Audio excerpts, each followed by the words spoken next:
Well, Paul, what about you? What's on the top of your pile this week? Well, I'll be reading Batman Off-World #3. This is a miniseries written by Jason Aaron with art by Doug Mahnke. So Jason Aaron is now writing for DC, which is kind of exciting. He was writing action comics right now, and he's doing this Batman miniseries, which is basically Batman in space. Which, if you're going to get me read some sci-fi comics, that's a good way to do it is by putting Batman in it.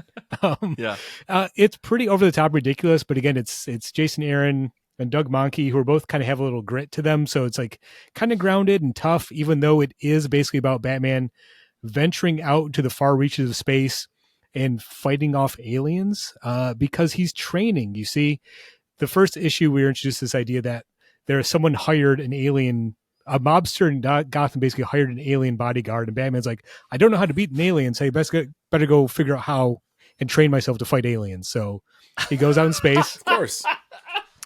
He gets captured by this alien warship, and he's basically, put into slave labor and trains to fight. And it's pretty ridiculous and over the top, but it's also very, very fun because of that.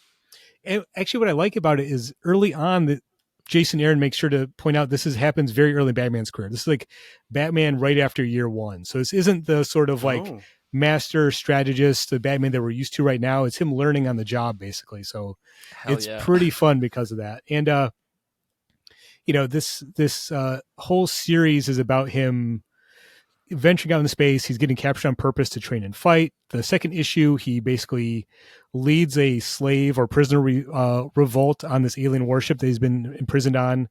He lands on this planet that's inhabited by the toughest aliens in the whole galaxy, and he has to find his way off the planet. So it's great stuff, great action forward stuff.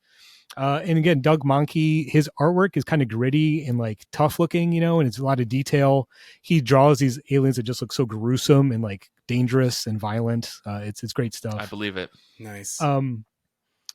What I really like about it is the fact that they're leaning into how absurd it is at times.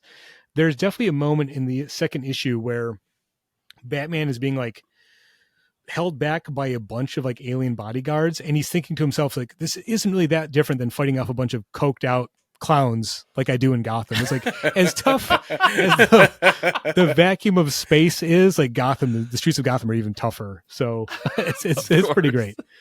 Wow.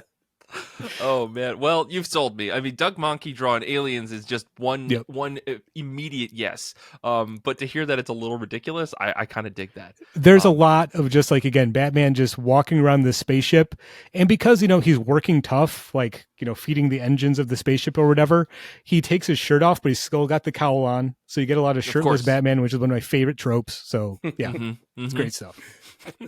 Wow. I mean, maybe Batman's one of those people that's just like, when his body is cool, the rest of him's cool. Like, I'm one of those people that if my head is hot, my whole body's hot, right? So maybe Batman just doesn't work that way. I don't know. Who knows? Yeah.